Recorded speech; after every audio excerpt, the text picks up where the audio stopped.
বাংলাদেশের এক ফেমাস আলোচক আবু তোহা আদনান বিবির কারণে কত মানুষ চিনলো। একটা সময় মানুষ ওনারে চিনতো না, বিবির কারণে চিনলো।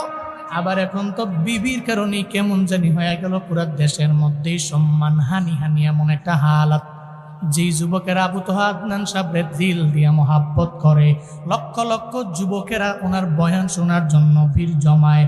কেন ভিড় জমায়? ওনার কথাগুলো চুম্বক চুম্বক কথা, সুন্দর সুন্দর কথাগুলো মানুষের শোনায়।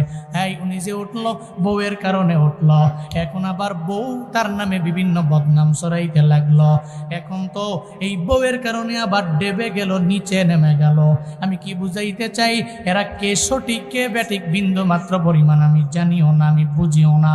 এই ব্যাপারে আপনাদের সামনেও বলার কোনো মাকসাদ আমার না। মনে রাখবেন, বউটা ঘরের বউ ঘরের মধ্যে থাকবে। আপনি বউরে বলবেন, ও সুন্দরী বউ আমার।